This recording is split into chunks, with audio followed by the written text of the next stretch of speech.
Carcass with Heartwork, 10 tracks for 42 minutes, the fourth album from the British band, released October 1993 via Earache in Colombia, produced by Colin Richardson, recorded at Parr Street Studios in Liverpool.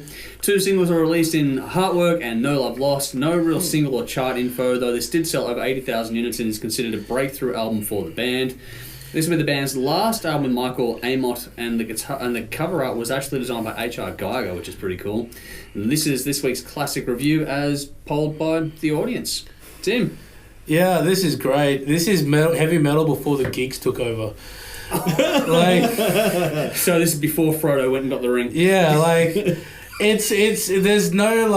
there's nothing fancy about this, and it's amazing how little they actually do. It's a good kick to the head, though. Yeah, but that's exactly right. Yeah. What they even the guitar work is they're just chugging along and picking the right notes, and occasionally doing a little halftime thing here and there. But the whole point of this is they are picking the right notes to create a maximum effect of mood and drama while doing absolutely fuck all. That's actually... Right? Yeah. And that's all it is. It's just music to beat each other up to and just piss people off. And fantastic. That's what we want.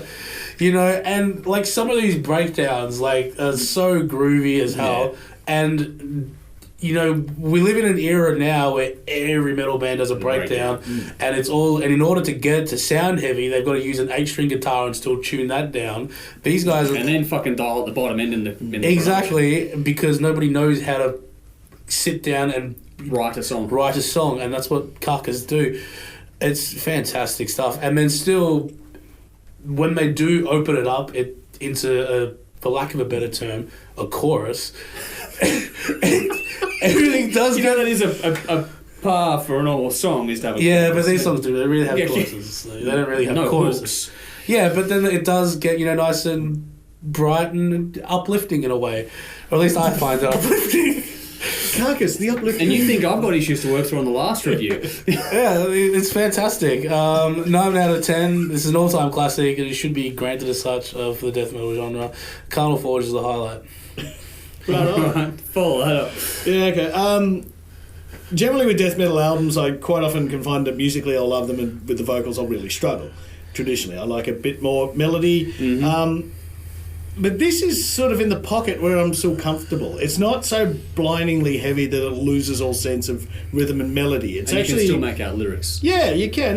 Look, it's still it's scary. It's heavy enough to scare your grandmother, which is what we like. Mm-hmm. But musically, I'd not scary enough to terrify your kids, though. No, I'd put it somewhere sort of if the heaviness is somewhere between Pantera and Slayer. This is I not. did get a Pantera vibe. Yeah, at points. Yeah, that's kind of where I put it. But this is sort of where some bands from Dark Tranquillity and all that and Arch Enemy sort of come from this kind of stuff. The vocal can be a bit grating, but I actually found this, every time I listened to it, it bothered me less. Yeah.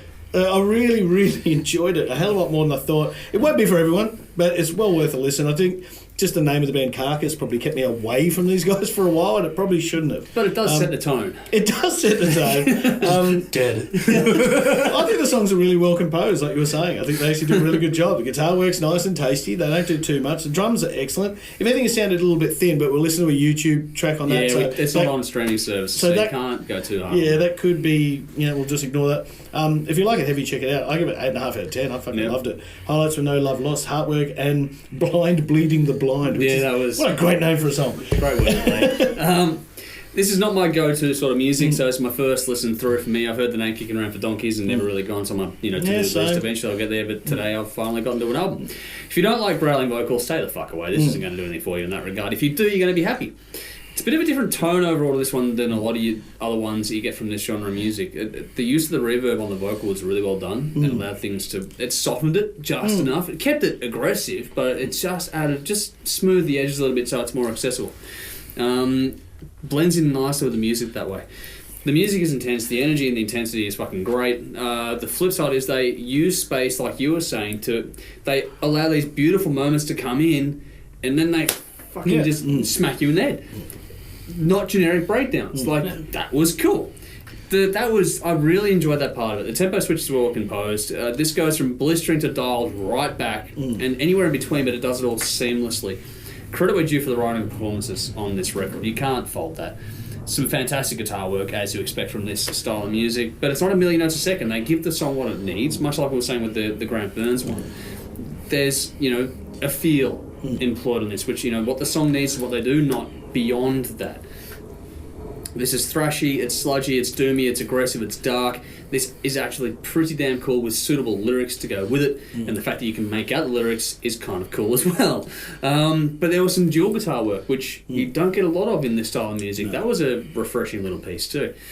Hard to judge too much, like you were saying, on the production, because it is from YouTube, though. It is a little bit top-end heavy. Yeah, I got the same, it's but that's why I could be that. I don't tend to go too hard on the YouTube listens that we do. But overall, it's pretty even and pretty impressive.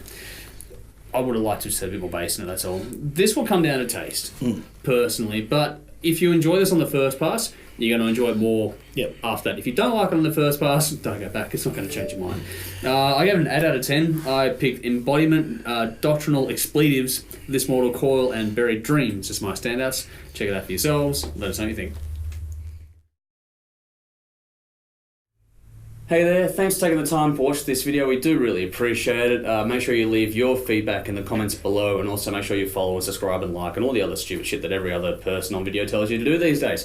Just want to say a very special shout out to the folk at Squid Ink Screenprinting. Make sure you check out their stuff for all of your screen printing needs. So all the merch you can want, things including but not limited to by far, t-shirts and stubby holders. So make sure you check them out for anything you might need in that regard. We wholeheartedly endorse them, and say hi to Dave for us when you do check them out. We'll see you in the next video soon. Until then, drink up, rock on. Yeah. It's the Marbo. Carcass. Fucking brilliant.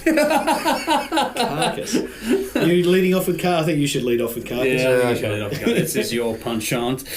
Alright, ready? Yeah. That went better than I thought it would. Everyone like Carcass? You liked it. Yeah. I figured you'd like it. It's a fucking good album. Yeah. I was really but like they play us like.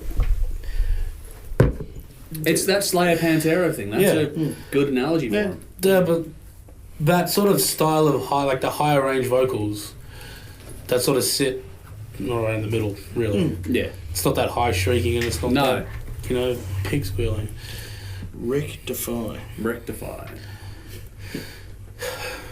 Remnants of Pain. Oh, okay. Oh dear. Okay. This will be interesting. Let's do it. Who wants to go first on this one? I will, by the sound of that. All right. Let's do it.